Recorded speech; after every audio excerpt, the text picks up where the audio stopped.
So welcome everybody to the awards presentation for Irish Photo Rally 2020 and the launch of Irish Photo Rally 2021. Obviously we'd love to be doing this in a live venue. We'd all be together, sitting around tables, having a bit of chat and a bit of banter. But we're going to have to make the most of our online event. This is the first event we've obviously done. So you'll have to bear with us if things don't go as smoothly as they might otherwise do, because we're kind of making it up as we go along to a certain extent. So just going to start by introducing the crew. As you can see here, obviously I'm Tim Collins. We've Jerry Christie, if you want to give a wave there, Jerry. We've Lorcan Green and Luke O'Mahony. For anybody who's not maybe that familiar with Zoom, I just want to quickly, and particularly I know the Zoom webinar is a little different maybe from what some people would be used to. There's two ways you can kind of interact with us. There's the chat function, which if you type into the chat, basically everybody can see what you're saying. So we do encourage people to try and use that. I know it's not the same thing as being in a room where you can have a bit of banter, but it's as close as we can get it. So if you have any comments or anything you want to say as we go through the evening, feel free to type it in there to the chat. The other option is if you just want to type to ourselves, just the crew, you can use the Q&A and we're the only ones who see it. Luke and Lorcan are going to be keeping an eye on the Q&A and on the chat just to see what's coming in, and they'll read out basically what they think needs to be read out. So give me a second. Okay, so starting with back on Irish Photo Rally 2020. Obviously 2020 was a year that a lot of us wish we could forget. But in terms of Irish Photo Rally numbers, it was actually quite a successful year. I think it was at the end of March last year, we had 2 or 3 people contact us and say that, under the circumstances that they thought we, might consider cancelling Irish Photo Rally. But at that stage, we were still optimistic or foolish, depending on how you look at it, and thought the pandemic was going to be over after 2 or 3 months and we'd all be back out on our bikes during the summer and catch up and everything would be grand. Obviously, that didn't happen. But even as it became apparent that the pandemic was going to continue on, we still felt it was worth persevering with the event, because a lot of people had, foreign holidays that they had to cancel, couldn't get away, and just even during the lockdowns, just to give people something to plan for, look forward to, and something to do here at home, we decided that it was worth continuing on with it. But we did, with the travel restrictions, we did think that probably there'd be a significant reduction in numbers. But as we got into October, coming up close to the deadline, we could see the numbers were going up and going up. And by the time the deadline came, we were really amazed to see that not only do we not have any reduction, we actually had an increase in numbers last year. So we had a total of 309 entries, or 323 participants last year, which is up the total of participants including pillions. So that was up 7 entries from the year before and up 2 participants total from the year before. Of those, we had 87 first-timers. So it's brilliant to see such a huge percentage of growth and newcomers for the event, and see growth in it. I know some of you here watching tonight have literally been doing this event for decades, but I know obviously a lot of them are going to be newcomers, and there's going to be, I think maybe some people online who have yet and are hoping to do it this year. So I'm just going to give a very quick run through what Irish Photo Rally is about and how it works. So the main purpose of Irish Photo Rally is basically get you out on your bike, having fun, and seeing parts of the country that you may not otherwise go to, or mightn't have a reason to go to. There's 25 points on the list every year. You get a badge for visiting at least 12. 12 is the minimum to submit an entry. You get a bronze badge for 12. You get a silver badge for 18 points. And if you get to all 24 points, you get a gold. To add a bit of extra fun to the event, we also give awards to people. The awards have no monetary value. They're just a token to acknowledge something somebody has done or something that somebody has achieved. Most of the awards we give would be praising somebody, but we also would kind of make fun of people in a gentle way as well with some of the awards. So that's basically a very brief outline of what it's about. Couple of points I just want to make. First one is, when you are going to your points, please research your routes. Last year, the Tipperary Point Mulcair Bridge, we had a few people on Facebook complaining about there was a horrible muddy farm track. Basically, a lot of people ended up getting caught riding down through to get to that point.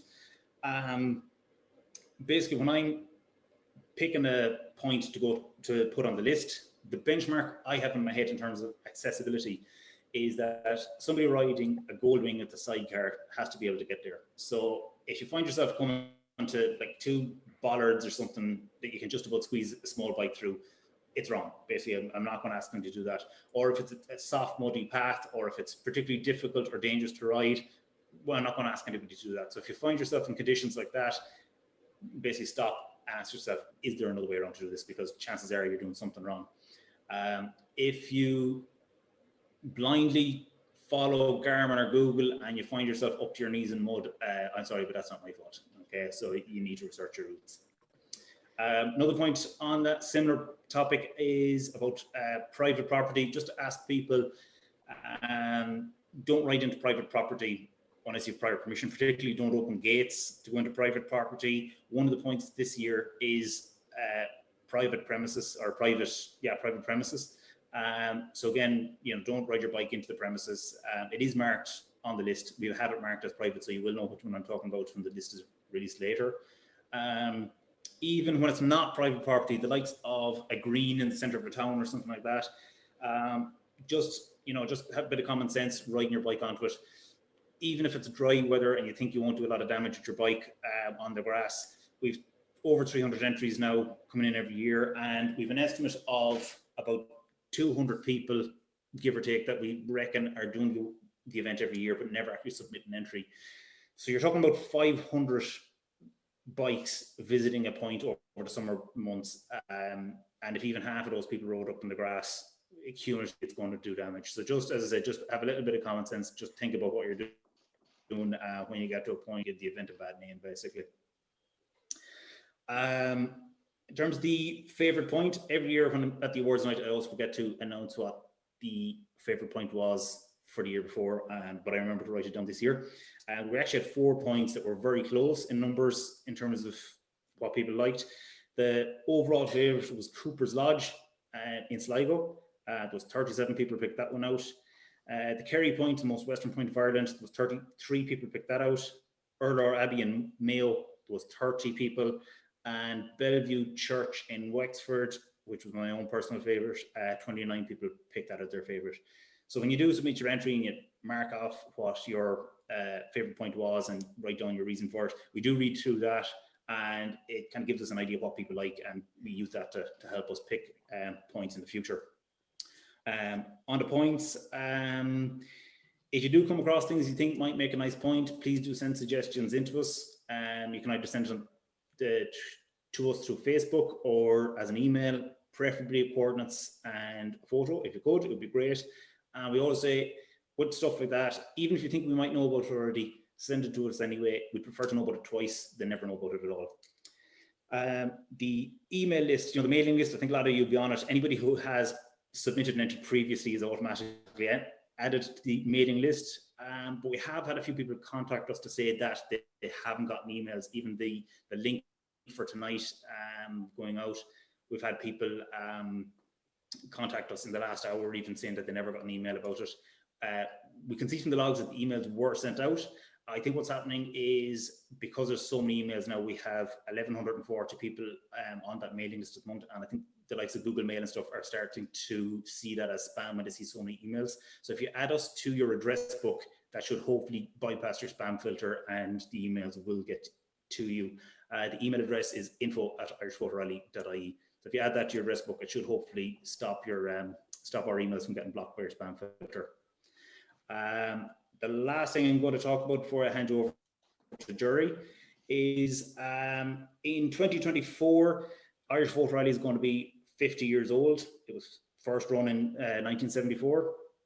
And an idea I've had to mark that anniversary is to launch a book of some sort, like a coffee table book with a little bit of history about the photo rally, reproductions of old lists, things like that, photographs of people, you know, down to the years, things like that. So just asking people, if you have any content like that you think might be nice to include in the book, you know, please send it in to us.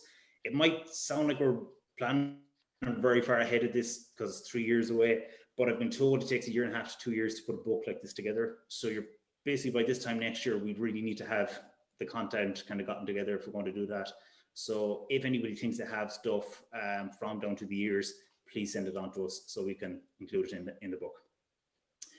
So I'm going to hand you over to Jerry. Normally, or what we previously used to do is we talk through one photograph from every participant, but the numbers have just gotten too big in recent years to do that. So Jerry's just picked out some of his highlights that he wants to talk about. So I'm going to pass you over to Jerry, and he's going to talk you through those. Over to you, Jerry. Well, good evening, everybody, scattered all over the globe. First of all, I'm not an expert photographer. So anything I say, you can dismiss it. It's just my personal prejudices.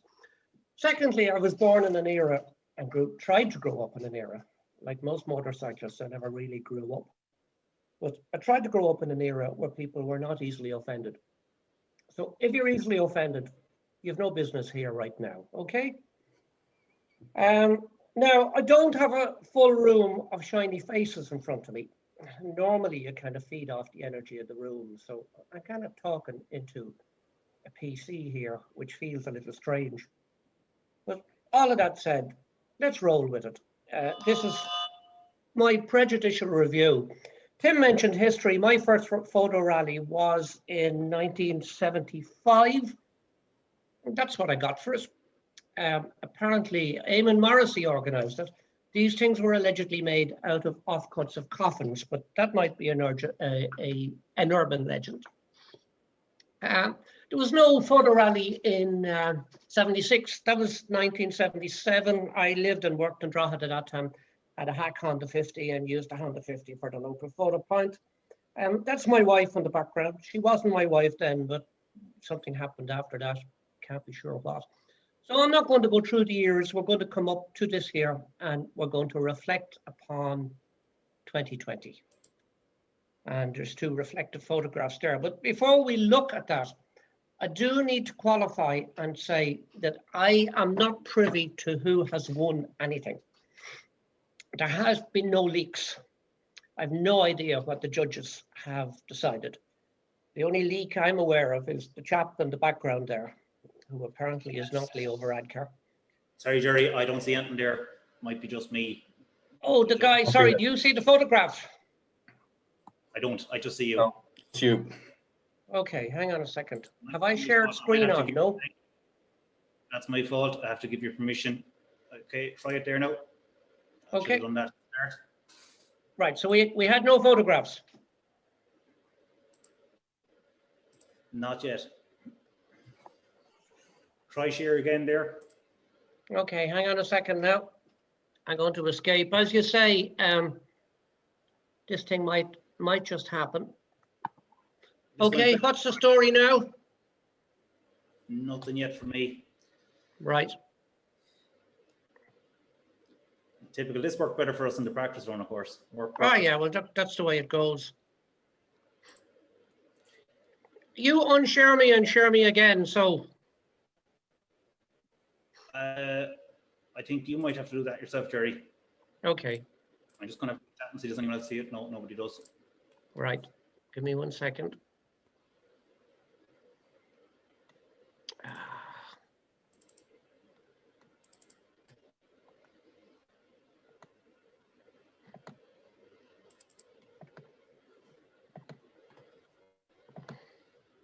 Right. I'm going to share screen.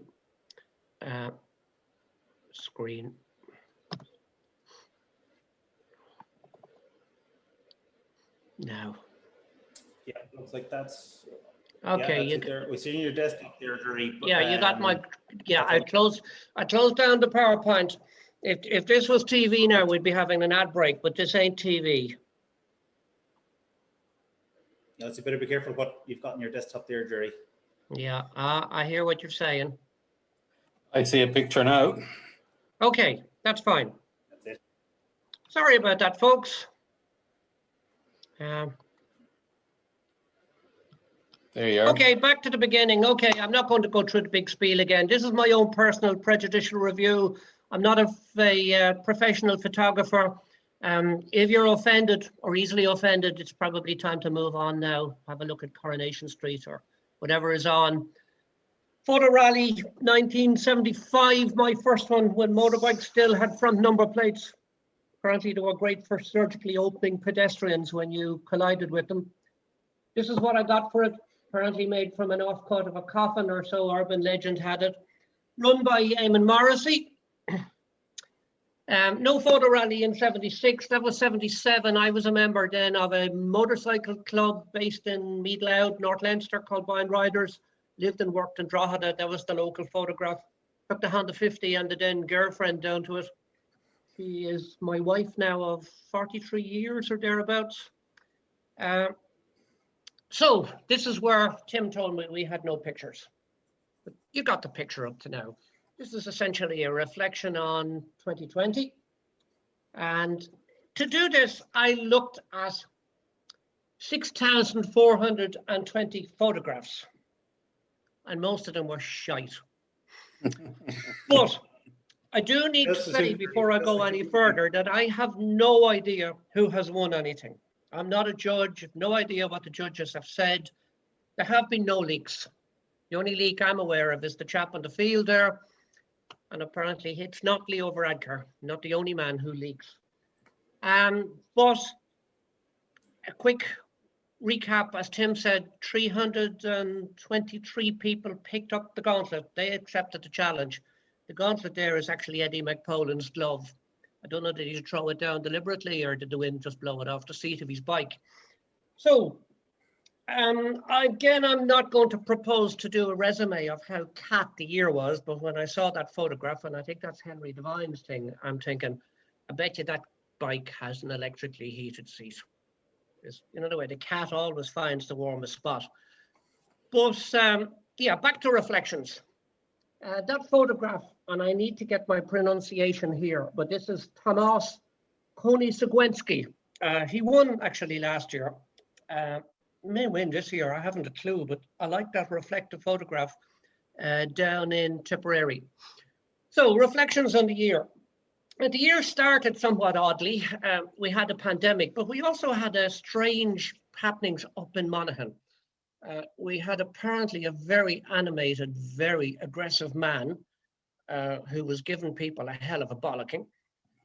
Now, that could be due to some kind of inside-out phenomena in Monaghan that Martin Hatch-Leonard caught here, because this is the way he submitted the photograph. Or else they actually have the stop signs in Monaghan on the other side of the road and they have them spelled backwards. I simply don't know, but Monaghan initially seemed like it was a risky spot. And some people, and here we have Brian Joyce's photograph, took the strategy of taking the photograph from half a parish away, which was probably wise. I visited the spot in July and I never met the man. He just seemed to disappear. And from what I know, the man is more deserving of our compassion than our contempt. I think he had problems. So that all got ironed out. Okay, we had a pandemic. We had BCT, Bravo, Charlie Tango. Tim's going to talk about that later on, so I'm not going to dwell on it. In reviewing the year, I suppose I split it into categories of sorts. I suppose you have to start with the bikes. You know, it's a motorcycle event. And I suppose I need to say that the event is probably not primarily about photography. And as I said, most of the 600,000 photographs were shite because most of you don't give a shit about photography. You just want to ride your bikes. And of course, we can't award prizes for riding bikes because that brings us into the whole area of MCUI licenses and shit like that. So we had little bikes. Okay, like 77, I brought the Honda 50 down to the local one. The little bike on the left there actually did 12 points, may feature later on. We had scooters. Scooters even got down as far as Kerry. I mean, it's a very broad and eclectic mix of bikes. We had the kind of more curvy bikes of the last century and the more angular bikes of this century. We had bikes like on the left made for the rough stuff and bikes on the right that looked like they're made for the smooth and the fast stuff. I mean, a huge cross section. These two bikes interested me. None of them, either the one on the left or the one on the right, sold in any quantities when they were introduced. No one wanted them. They're now apparently much sought after collector's items. This yoke sold by shed loads. They were all over the place in the 1980s. I've never actually seen one like that. An interesting piece of work by Ray Murphy, that's who it is. Personally, I really like BMW airheads of the late 70s and 80s. I actually have a few of them out in the shed, and it's nice to see that some of them are doing the photo rally instead of resting in the shed like mine. Adventure bikes, German and Japanese. Triumphs. They tell you in the country across the water that Triumphs are British, but I think they're actually made in Malaysia or somewhere like that. But they're nice looking bikes. The one at the top on the left is quite a brute, isn't it? The three-cylinder bike. And we have what's known as cruisers. Quite a lot of them this year. Not great off-road, I believe. Personally, I'm probably not sure that these things really are cruisers, but you know what I mean. This is what they're called. I actually think these are cruisers, but I've never owned a Goldwing. And my test used to be the Goldwing with the sidecar. It was Mr. and Mrs. on their Goldwing. Would they be able to get up that lane? But I think the sidecar is actually a good test, so it is. And speaking of sidecars, here's one from this year. And that's Maureen Cowan. With quite a lot of lady pilots, riders, whatever this year. I'll mention some of them later on. So essentially in the terms of bikes, we have all sorts. A nice kind of cross-section of bikes there that appeal to me. The one on the top right there is belong to Lorcan. He's actually paid me a few bob so that I'd show it here tonight. Okay. Oh yeah. Have to monetize this, lads. You know, I mean, I got bread to butter. They're only getting a pint of Guinness, Jerry. This would be my favorite probably for me because it's of an era. I don't think it went to that many sites. It's a Honda CB 450 from 1971. Joel Edwards said it's a CB. I actually thought the ones in the States with the high level pipes were CLs, but you know what, let's not split hairs. It's a beautiful bike of an era. So let's move on to photography. Like I say, not an expert. Most people pull up, take a fuzzy photograph, feck off, and they're delighted with themselves. It's all about the journey. It's not about the destination. Totally understand that, totally and completely. But sometimes people get interesting angles, and I like that angle there, so I did Owen Murphy. I don't know whether he deliberately did it or whether, you know, it just happened that way, but I like all the way it's all splayed out. When talking about taking good photographs, I mean, Ireland is Ireland, lads, and you got to accept that if the conditions are like in this photograph here, you're not going to get a good photograph. That's just the way it is. I mean, look at the one on the left, the one on the right. Same country, same summer. You're really not going to get a winner there on that day. Something might happen there in Slayhead. Interestingly enough, he got a sunny day without it being cluttered up with cars. Don't know how he did that, but it happened. So if you really want photographs, apparently people do things like that, or this chap may actually be bleeding his brakes, but I think that might be a camera in his hand. But my own observation is you can get a damn nice photograph without lying down in the gutter. Ger Barriskell got a nice one here. I mean, sometimes you just walk over the road and have the little rose bush feature in your photograph. Personally, I think it adds to it. Glenn Cutcliffe and his little bike obviously can take it to the next level. You can ride up into the weeds. And indeed, sticking with the same chap, you can do the Bruce Springsteen thing, you know, down by the river. And by the river we ride. Probably not a good thing to take your Goldwings or cruisers in there. And I suppose to go back to Tim's point, up around Cooper's Lodge was actually open moorland. You didn't have to open a gate to get in there. So I don't think anyone has fallen foul on that particular score. Drones feature. Not sure is this a drone or is, and I don't know Michael Carroll. I mean, I don't know most of the people anymore. That's the other thing with the expanding thing. Now, Michael Carroll either used a drone, very sort of subtly, or he's a very, very, very tall man. I don't know. Tomas, and I won't say Thomas, I won't say his second name this time. I probably made a hash of it the last time. He did use a drone. You can actually see him working the drone down there. I don't know, can you see the road off up behind to the right? But sometimes you don't need technology to get a different angle. Morris Bell just parked his bike up the road and took the thing from the other side. And when you see everybody parked in front of the gazebo and do the same thing, it makes a refreshing change. Again, that's the kind of the far side thing. Brendan Lang parked the bike and photographed from the other side of the E. If he did the Hats Leonard thing and did it inside out, the E would have been the right way around and backwards, but that's getting very complicated, so it is. Some people go for the kind of tending towards the abstract, not all of the bike, not all of the subject. Gary Marshall was one of a number of people who took the bridge like this. It pleases me, I like it. This would be another one tending towards the abstract. This is Victor O'Sullivan's Goldwing down in Mutton Island, down in Clare. You can see it's a bike. You don't have to have all the bike in it. Just something a bit different. Again, speaking of difference and thinking about Galway, we were running a bit of a Marconi team this year, and obviously that's a Marconi security hut. Quite frankly, its capacity to deliver a good photograph was decidedly limited, but they're two good efforts. James Scallon on the left and Declan O'Dwyer on the right. Basically the same approach, a low angle. One has the bike far away, one has it up close, a bit like the Father Ted thing. I know you don't like Father Ted, but you know, small, far away, big, up close. So I'm moving away from photographs and moving to locations, and Tim tells me he doesn't watch the news, but if you watched the news last night, Sean's Bar featured. It actually successfully took the FBD to court because FBD wouldn't pay up on the policy and the COVID closure. Sean's Bar wasn't an easy place to get a good photograph. So what are your opportunities? Well, you could line up a group of gentlemen there that they look to me like what's euphemistically called admission consultants. Where I grew up, they were called bouncers. You can't come in here, son. Or you can go abstract, or you can do what Peter Darcy has done below, running a little one-man cameo.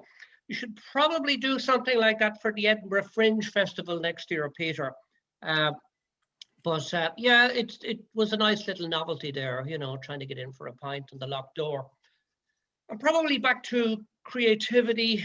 I'm back to, I think that was the bridge down in Waterford, and Billy Redmond on the left and Mervyn Murphy on the right. You can see they just didn't photograph the bridge. They went for unusual angles. They went for a bit of creativity. Cork, quite a cluttered spot when you actually photographed from the far side back out to the sea, but taking the photograph backwards there, as Brian McHenry or Stephen Kavanagh did, works real well. Can't mention all the names. I'm moving up to Donegal. Donegal, hard to photograph, very cluttered, cars everywhere. You can see three people there did the thing of doing it from far away, which works quite well. I mean, you can see it is Malin Head, or indeed as is done on the bottom right there, or sorry, the bottom left. Just take a particular feature, the sign that says Malin Head with the ocean in the background. Again, it was a bit like the one in Kerry, too much traffic around. Very little traffic around this cross in Dublin, but again, there's a sort of, you can see creativity at work. Now, perhaps going at night is not creative, maybe they just ran out of time, but it's a different photograph and it works well as a night shot.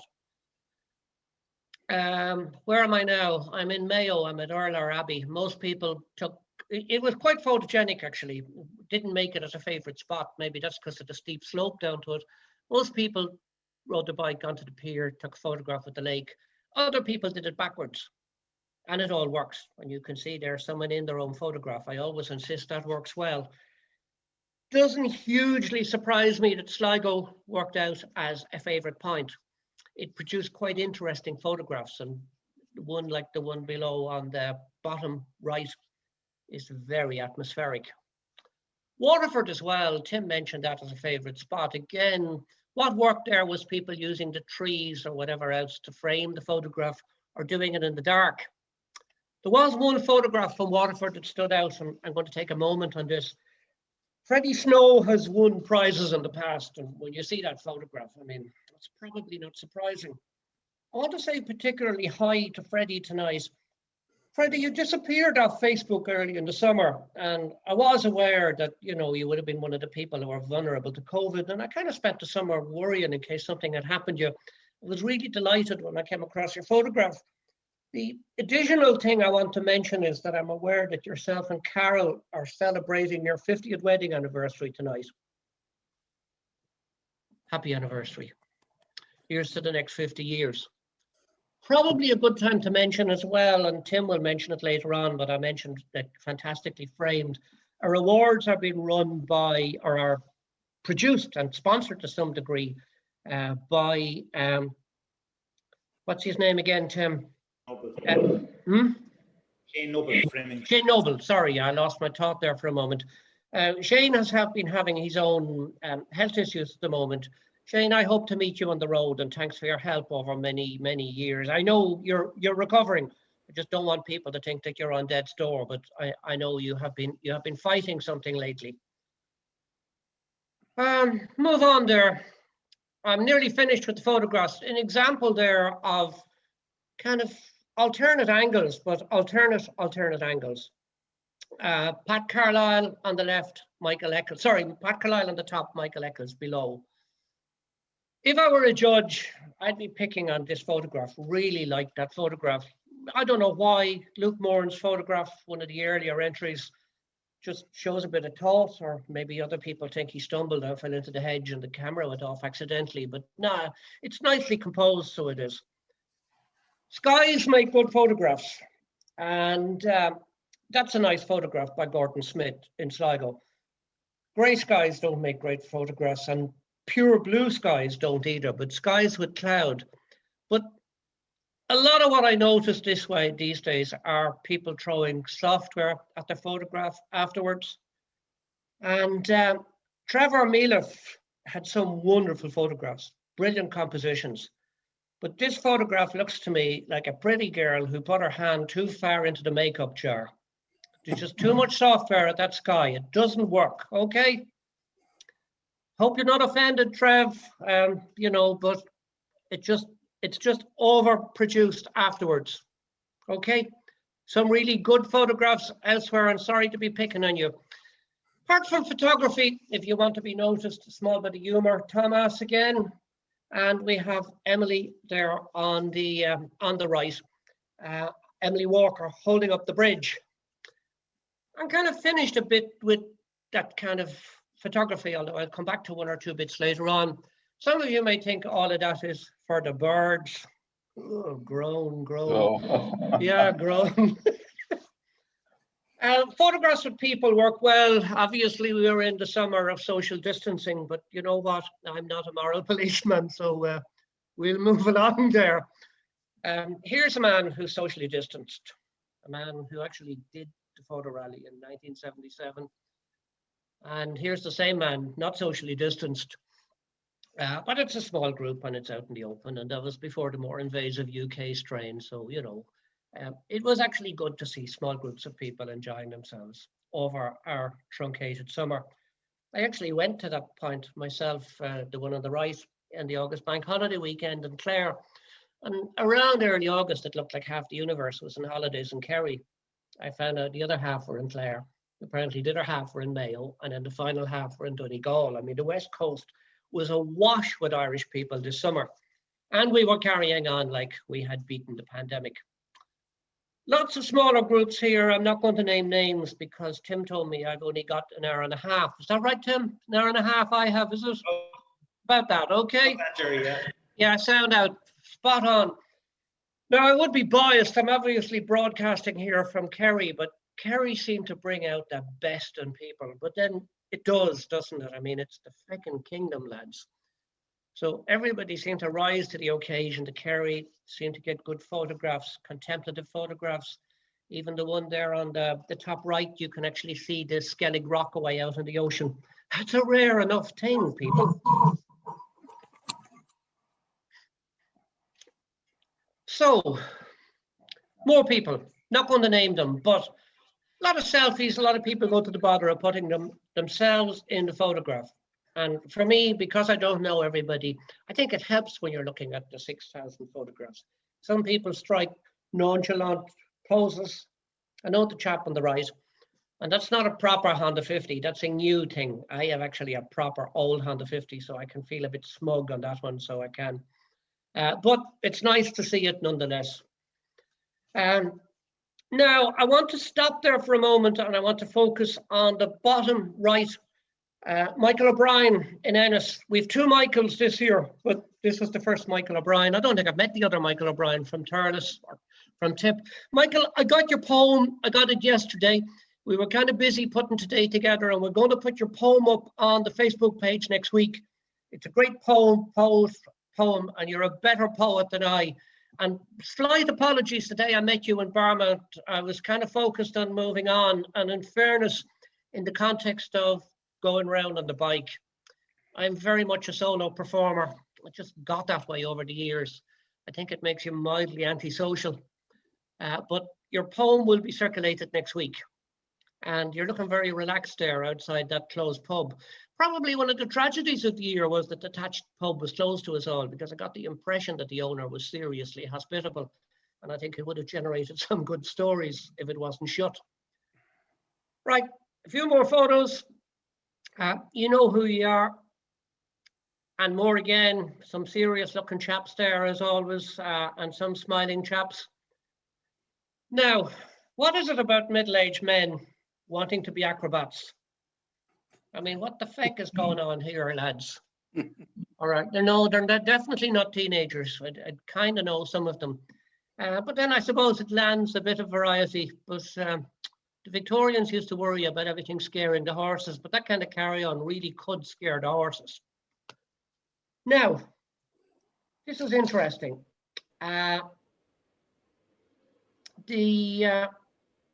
Somebody entered Barbie.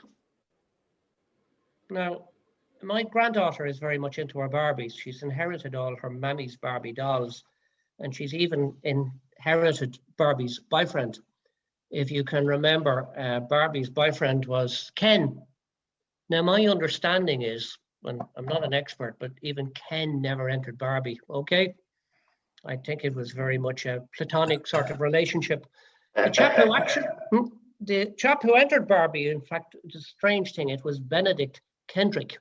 And so Ken is part of his name. So, you know, there could be big wheels within wheels there. I mentioned earlier on about a bit of hostility in Monaghan from a man who apparently just wasn't well. The level crossing in Barmouth was quite the converse. The couple who lived there apparently interacted quite a lot with people over the summer. And I understand from talking to Charlie Carruthers, they even made a contribution to the charity that benefits from the Ulster arm of the Northern Ireland arm of the photo rally. It's also good to see, and I need to say at this stage, remember all the years we worried about Brexit, it looks like it's not going to affect the photo rally. And my understanding is none of the crew here are ever going to talk about bringing that, is it Article 16 into play? We're all free to cross the border and take photographs. But anyway, that's a photograph from the gatekeeper in Barmouth that was given to Sandra Hanratty, who sent it on to me. And we talked there about entering Barbie. I'd say, be a brave man to try and get entry there. She's certainly barring entry in that one, so she is. Very now. Sorry, what's that, Lorcan? Nothing. Control your language there. Now, I want to move on to the ladies. We had a lot of ladies this year, and I need to be careful now about Father Ted and the lovely girls. You know, I'm not going to say they all have lovely bottoms. Careful there now, Ted. It's good to see them with a lot of people then riding their bikes for the first time this year. I'll get around to details if I don't forget later on. You can see I can forget things. Good to see. There was a time when, you know, riding bikes was seen as a macho thing. Never subscribed much to that myself. We also had a few teenagers this year, two girls across the top there. And of course I have Emily there. I know her dad is not a teenager. Jackie Fitzgerald is not a teenager on the bottom, but Jackie, I don't know what you're on, but you look right young in it. You might send a few bob on as well, apart from featuring Lorcan's bike. You know yourself. If you pay me more money, I'll heap more compliments on top of you. Charlie Bogman, Charlie Coughlin, sent this photograph with Jimmy Ellison. Jimmy is a friend of mine from a long bit back, another Airhead fan. Jimmy actually won Best Photograph. Hasn't entered Photo Rally over the years, but I mean, if you think you know about the hidden corners of Ireland and particularly Cork and Kerry, you don't know 10% of what Jimmy knows. I've followed him up some interesting tracks over the years. Jimmy entered the Photo Rally again. Blast from the past there, Paddy Lynn. First motorbike rally I ever went to was in 1974, the Harp and Clonroach, and I met Paddy. Paddy was from Termonfeckin. I grew up in the County Meath side of Drogheda. I suppose no more than 12 miles separated us, but we never met. And we've covered many miles and done many photograph rallies together. And I know you're not in Australia early this year, Paddy. Hopefully you're looking in tonight. Photograph of you on trim, and no more than myself, Paddy, you could do with a trim. So we're on the homeward run here. I mightn't get to an hour and a half, Tim. I remember going up to Clare that day, the August Bank Holiday Monday. The ferry was mayhem, the traffic was mayhem, but I took the Mutton Island Point. Met a few lads from County Meath. I asked them to take a photograph with myself in it. You notice I didn't use the Airhead. I do use the I have an Airhead I use, but generally I'm traveling on the Islehead. But it's still a boxer. I don't know why I like the damn things. I'm going to focus on 3 photographs that, you know, where somebody tried to be creative or, you know, inventive and it didn't quite work. Tig Macaulay tried that one. Probably need a slightly more reflective visor, but I mean, I applaud the attempt. It is in Donegal, it works, and it's not the same as all the bland old shite that I looked at for a lot of the filtering through this. Night shots are nice. Tom Chambers, there's so much right about this, but you know, I know Tim said don't open gates, but I figured I might have just opened the gates back there and, you know, it would have improved that shot maybe 200%. The lighting and everything and the bridge and everything in the background is right, but the gate fucks it up big time. Probably we're back into dipping too far into the makeup bucket here, Kieran Curtin. Really nice photograph. I like the idea of orienting the E so it was on the horizontal and the bike looked like it was doing a stoppie, but it could have been framed a bit better. And it looks to me like the colors were worked on by a bit of software afterwards, but like really nice idea. I'm not being critical, I'm trying to encourage here. Photographs to me, they create atmosphere. Wesley McCracken had built-in atmosphere that day at that cross, which apparently is not a famine cross, it's a pilgrim's cross. Richard Barnwell told me all about that, but it's marked on the Ordnance Survey map as a famine cross. And I'm not going to get into semantics now. I don't know whether that was a fog or whether somebody with bad BO had just been and gone from that site. The other kind of atmospheric shot was from Jerry Keogh. Keogh is actually the Irish for fog. I like this shot. The rest of your photographs were hopeless, Jerry, but this photograph feeded into my, you know, this dream where you ride off and the highway stops and then you're falling into the ocean on your motorbike and then you wake up just as the whole lot hits the pillow. But I like the shot. You know, it's a foggy morning, obviously, on the river. It worked well. A lot of that is just luck. You're just there at the right time. You get the right photograph. I like a photo that tells a story. Not a great photo or anything like that, but, you know, you can see what's happening here. Dmitry Grigorev is camping for the night there. He's pitched a tent. He's taken the photograph. You know, nice hardcore stuff. Probably more camping than this here because hotels and stuff like that were probably either not open or booked out, or you were just worried about catching something. I headed to Donegal in September, and I was in a hotel in Letterkenny, and I missed a call from Charlie Carruthers. Charlie was down in Kerry, and he wanted me to recommend a wild camp spot. And then I noticed Charlie's photograph. Now I know Charlie, and I haven't picked on that, but when I saw the photograph, it looked like a great photograph to me. It looks like the photograph I've taken over the years where you arrive at a site late and you're panicked. You go, shit, they won't believe I'm there. But Charlie actually did, he didn't even camp that night. He went on and took the photograph from Cork in the dark. and then slept for a few hours on the side of the road near Crookstown in Cork, and was back in Ballymena that afternoon. I think he did a real iron butt lap of the south. I did a softies lap of the north with 2 nights in hotels. But back to what I like, stories, photographs that seem to tell stories. And Andrei Mikevich, I like that photograph. I just like the look in his face. Some people might call it smug, I'd call it happy. There's contentment, there's everything on it. It's a nice photograph. Okay, Tig, the photograph in the visor didn't work, but I like this one. You there contemplating the river. Might have worked better in color, but maybe you contemplate in black and white. Ain't a whole lot wrong with that. David Carroll's photograph works for me. There's something about this photograph that suggests the end of a warm and happy day on the bike. I don't know what's about it. I just like it. It could be even the angle of the scooter there in the background. David Sutton. Oh yeah, I want to go back to David Carroll. David contacted me during the week and he said he knows at least 200 people or thereabouts who do this rally and don't submit entries. So I think it's fair to say probably 200 to 300 do it as well. Maybe it's no harm. I'm not sure I could look at 12,000 photographs. Or the judges. I got the feel for the judges. And I genuinely don't know what the judges are going to say. David Sutton's photograph I liked. Just different angle. Bike seemed very close to the edge of the sea there. That's Mutton Island. Nobody else seemed to take that photograph. But I like it. Just like the way everything is. I picked on somebody there earlier on for their clear sky, and I thought it was overworked. But there's a clear sky there from Gordon Smith. Looks natural. It looks like kind of the end of a warm summer's day. I think I can smell the kind of the bike there going ping, and all that heat. We're going to have days like that again this year. And now is a good time to mention, I was never in a busting rush to get out on the frosty days of February and March to start the photo rally. And I don't think the roads of Ireland are really going to be opened up to us until late April, but I'm okay with that because I probably wouldn't be doing many of those photographs till late April onwards. Something I like doing over the summer in the warmer days. When I was younger, I could handle all that cold, but you know what, you get old and soft.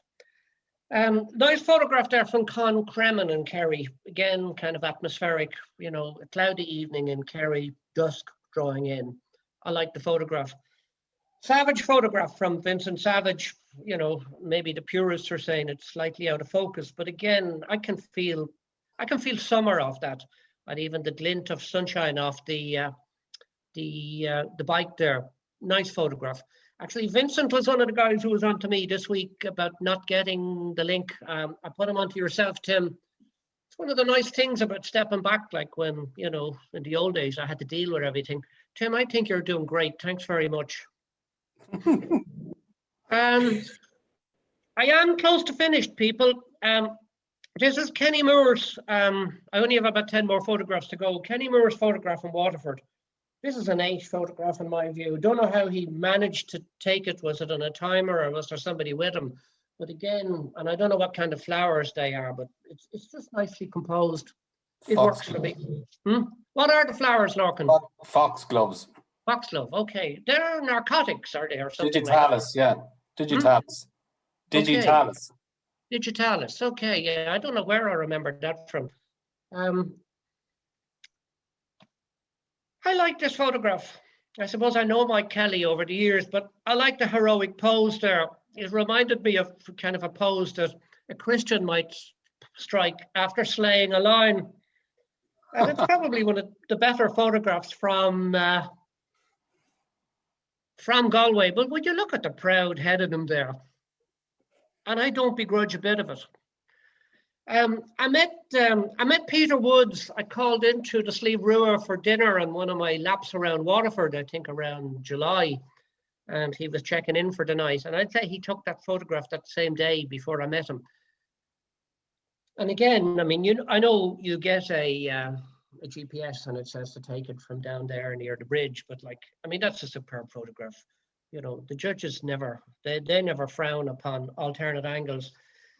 I don't know what the story is here. I particularly like photographs that tell stories that seem to set an atmosphere and have smiley people on them. So I don't know whether this was just one of those serendipitous things where somebody happened along or whether it was set up. But Tim Comerford is the only man who knows. It works. So we're nearly finished. I mentioned there about the lady riders. Famously, one of the ladies, and Tim will do the story later on, left her glasses down at the point in Cork. What was the name of that point again, lads? Browhead. Browhead, yeah. And there her glasses, not only are they in Browhead, but they're on the brow of the head at Browhead. So I should have been able to remember.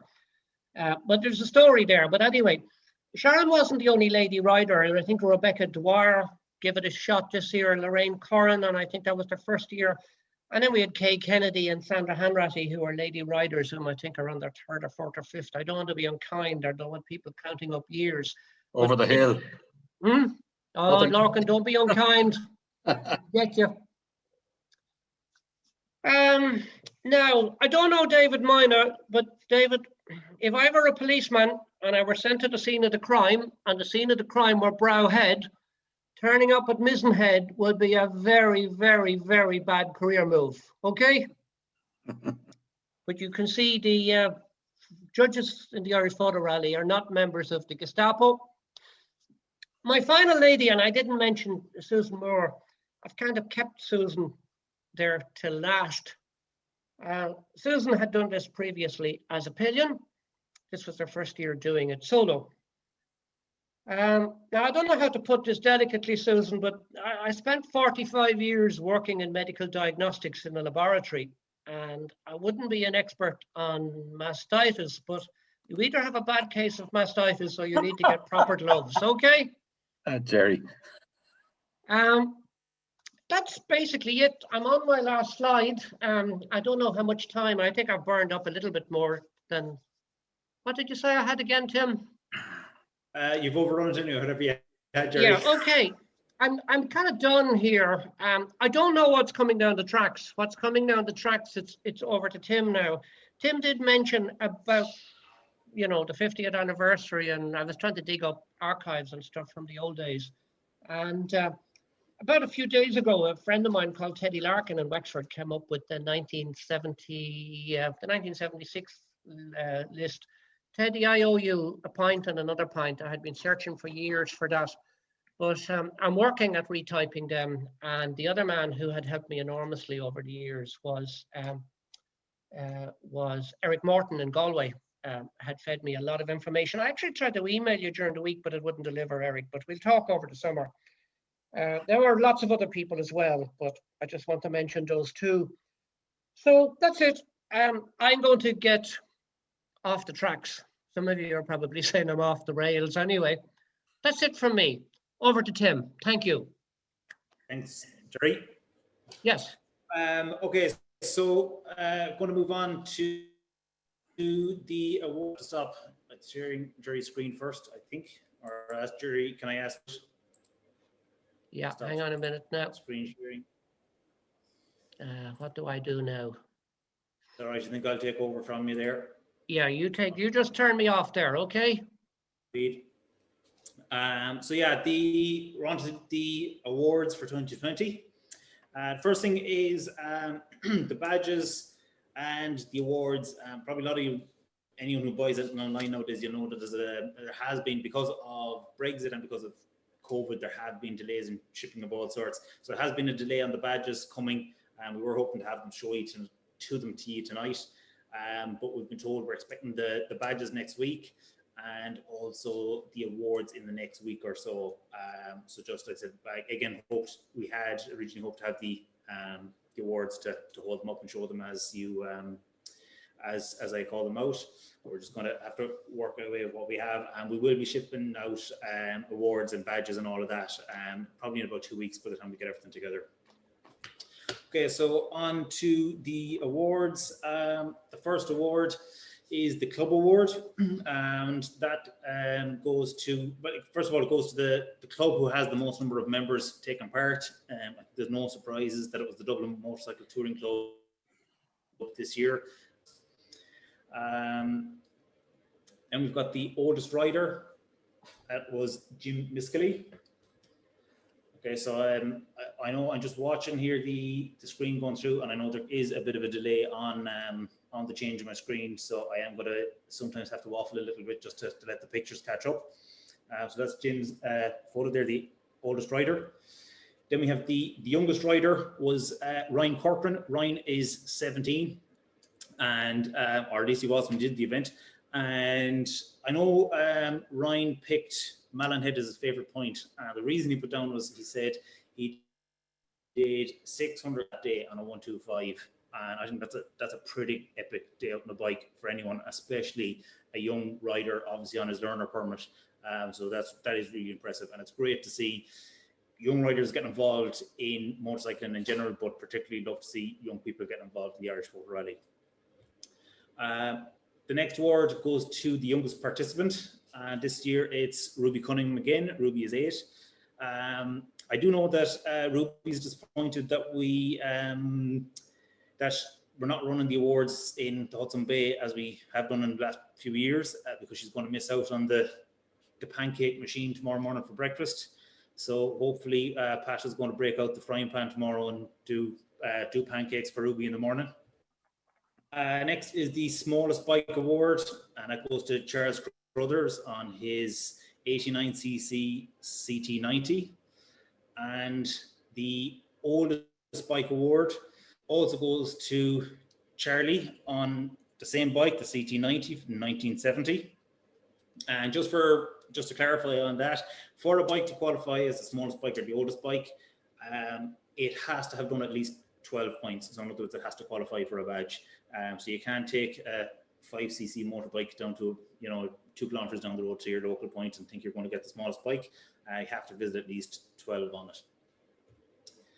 The next award is the Furthest Travelled Award, and that goes to Mark McNally. I know Mark comes across from the UK, I think pretty much every year to do it, and even last year with the travel restrictions and all of that, Mark still managed to get over to get enough to get a badge and to get an entry in, and hopefully you'll be able to get over as well again, Mark. I'll send you my address for that cake later on. The Cool Bike Award goes to Ray Murphy. Jerry also picked out one of Ray's photos, I think, earlier for the GL 400. Just give it a second for that photo to show up. So very unusual looking bike, not something you're going to see on the road every day. The next award is the Take Care of Each Other Award. That goes to Mary and Paul Heaney. I know Mary and Paul do the rally every year, and they're taking care of each other this year. And there's that award. The Miles of Smiles Award goes to Harry Sedgwick. Harry, as you can see in this photo, has a big smile on his face, and a lot of Harry's entries, he had took selfies and big smile on his face all the way through. The Happy Couple Award, I'm going to have to apologize in advance for my pronunciations of your names. I know I'm going to make an absolute mess of it, so I'm apologizing for that now. Mikhail Reki and Zenita Zadavska, I think. Sorry about that.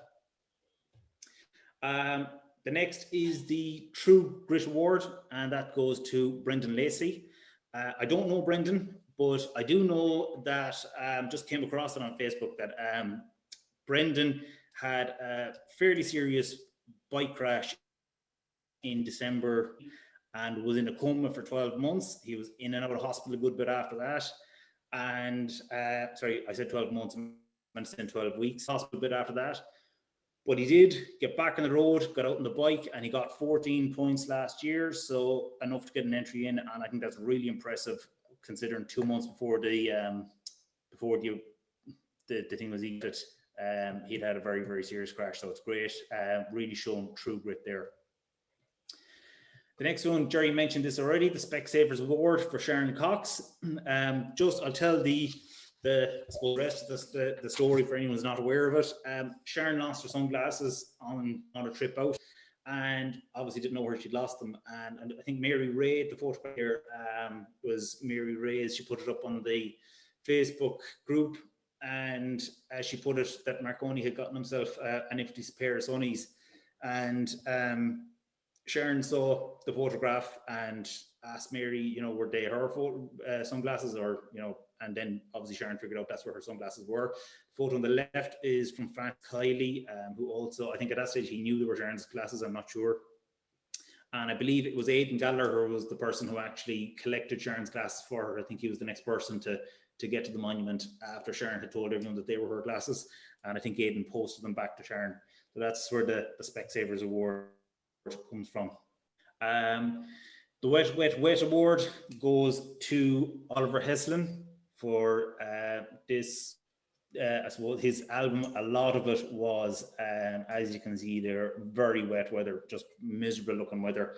Kind of weather, personally, to be honest, if it was me, I think I'd just turn around and go home if it was that wet.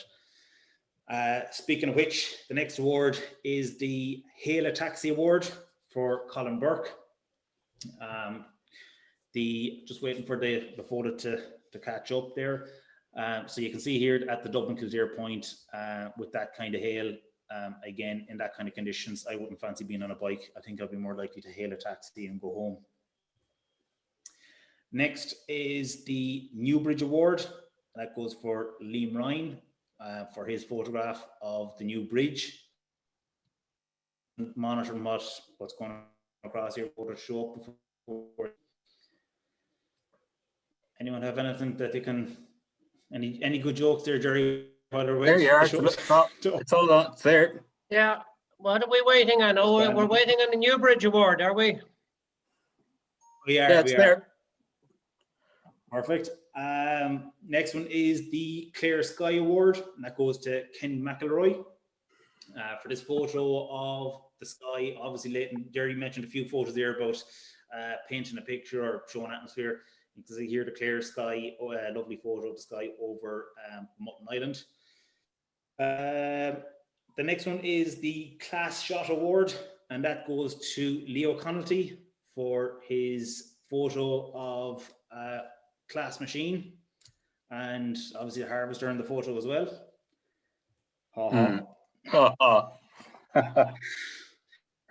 The next is John Hind Award. That goes to Mark King. I'm going to explain the John Hind Award because it had to be explained to me.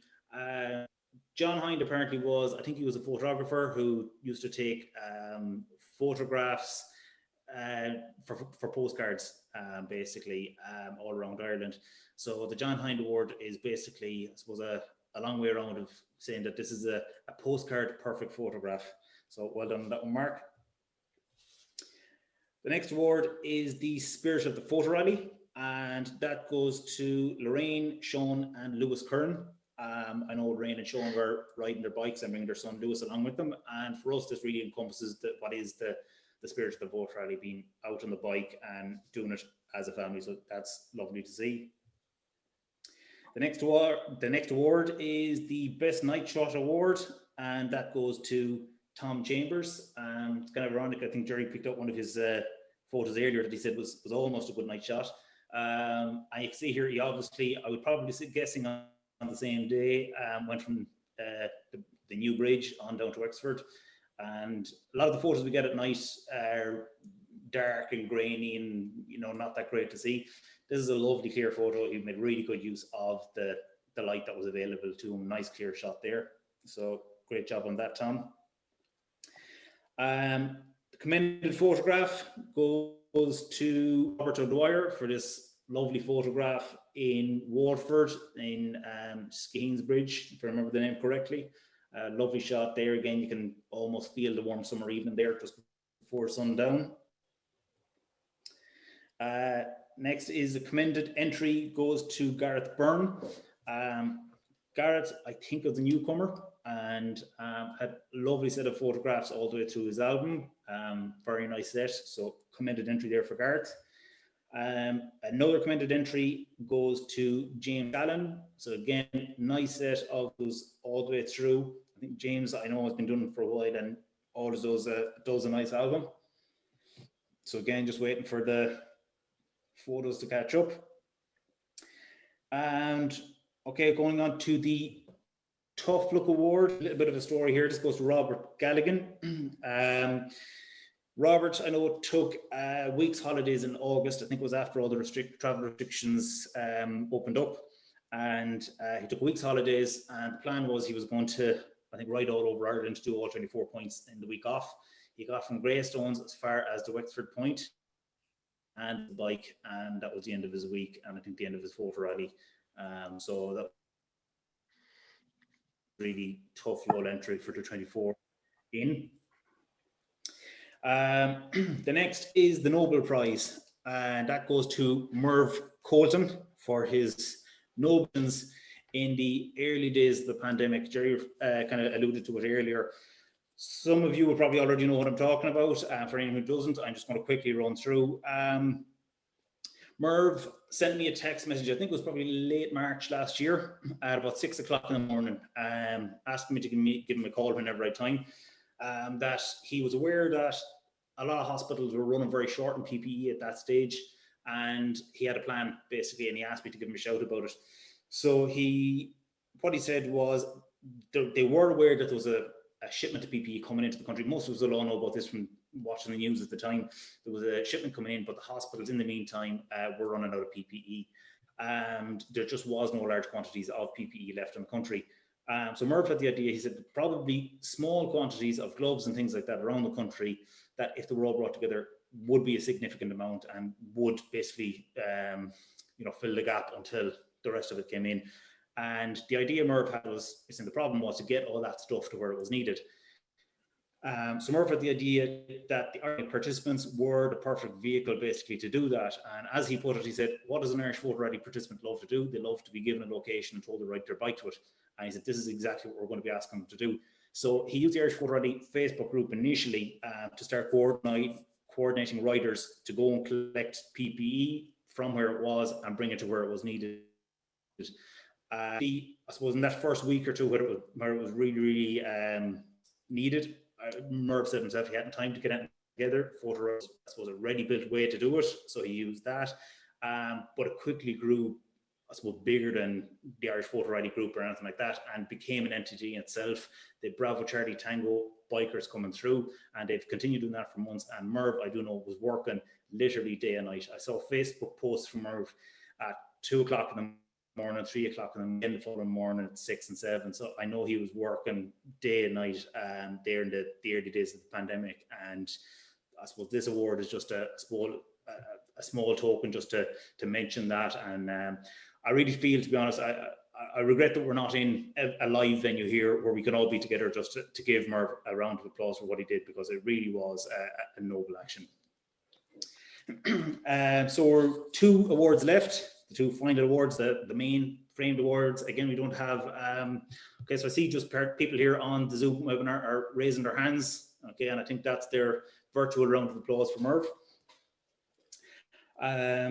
So the last 2 awards we have are the Best Photograph and the Supreme Award. So the Best Photograph Award to Trevor Mealiff for this photo in Cooper's Lodge. Lovely photo there.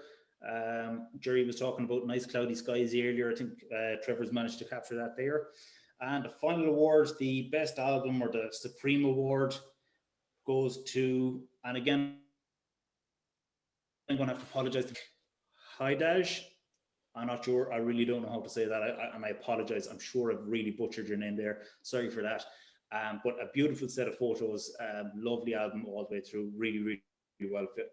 So great job on that, Marek. Jerry mentioned framing fantastic earlier, and I just want to mention Shane Noble. He's a participant in the photo rally himself. He's framing fantastic, and he does the awards for us, and he sponsors the 2 main awards, the big, nicely framed, proper awards that you can hang on your wall. So that's, like I said, they're framed by Shane. So thanks for that, Shane. Sorry, sponsored by Shane, I should say. So that's the awards done. We're on to the list for 2021. And before I share that, I just want to say it was suggested that we should hold the list back until March, until travel restrictions were lifted to, I suppose, prevent tempting people to be going out.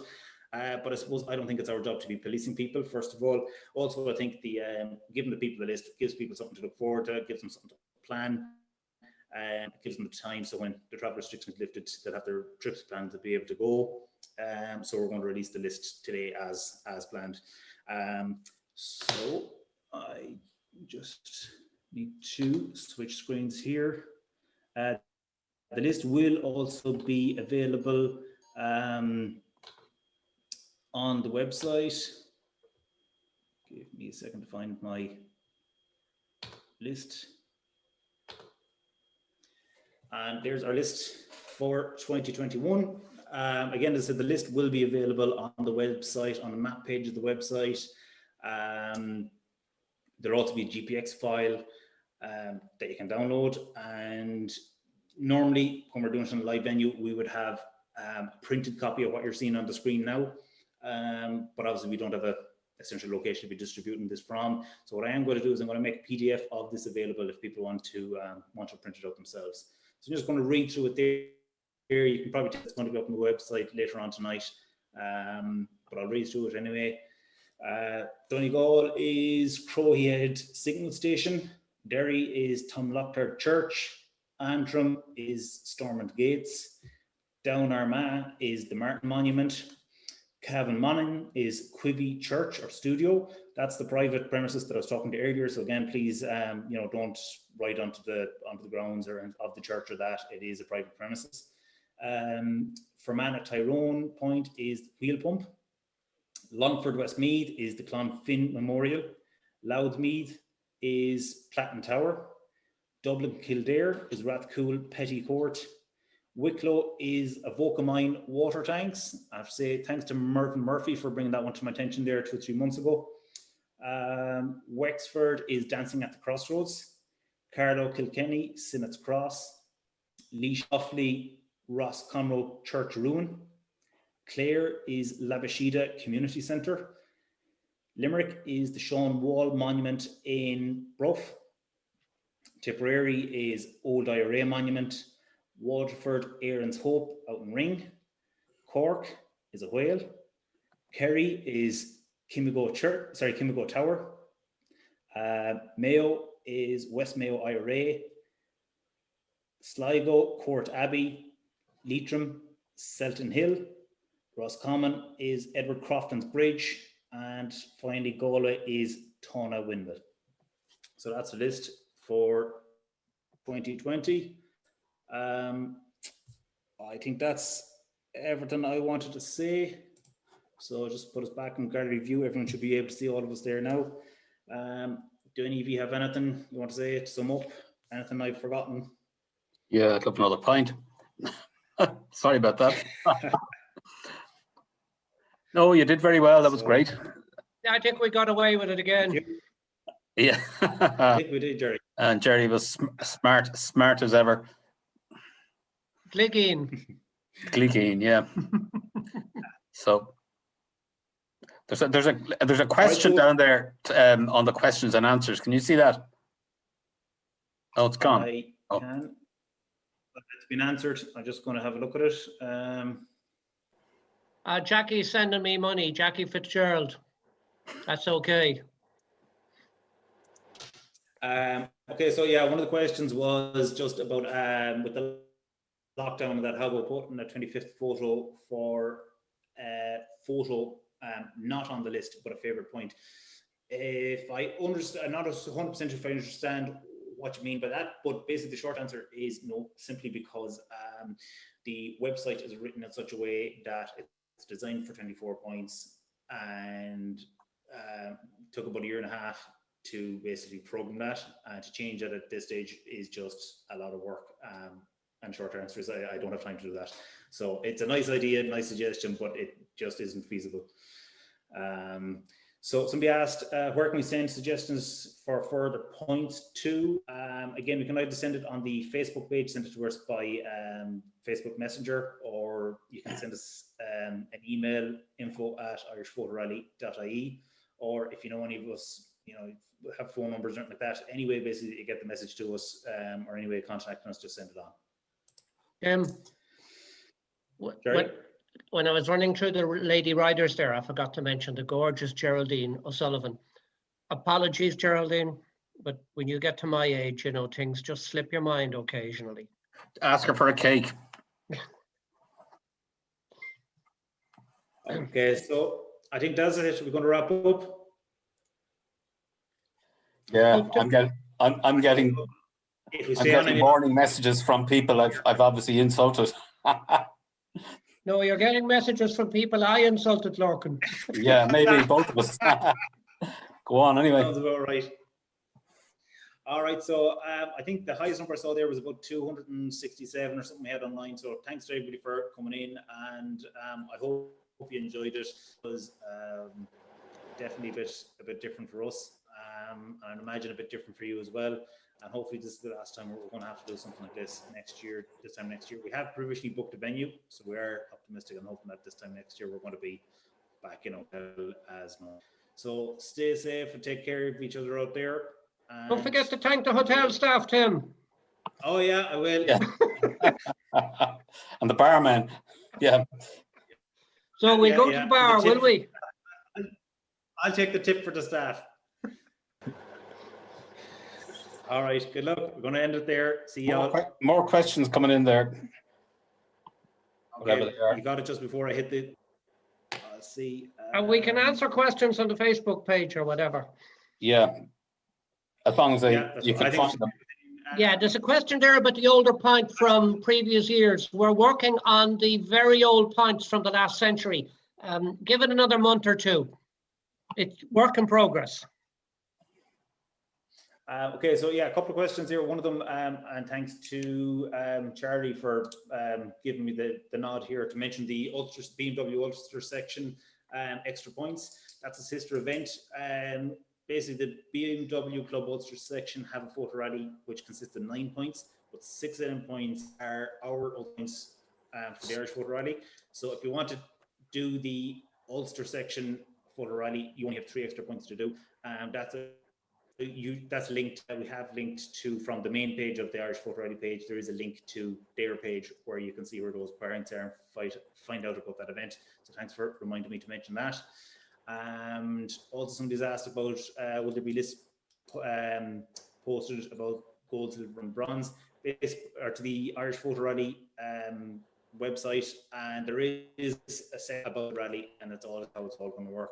I am going to update that with a little bit more information, and there's also a frequently asked questions section of the website, and just answers all the general questions about how it works and stuff like that. And as Lorcan, or was it Jerry, I'm not sure which one he said it, if you do have questions and we're not answering right now, you can always ask us through Facebook, on the Facebook page or to the Facebook group. Okay, so going to finish up on that. Right. We're talking an hour and 20 minutes, Tim. We did better than we thought. We did. All right, thanks everyone, and enjoy the rest of your evening. Night to everyone. Bye.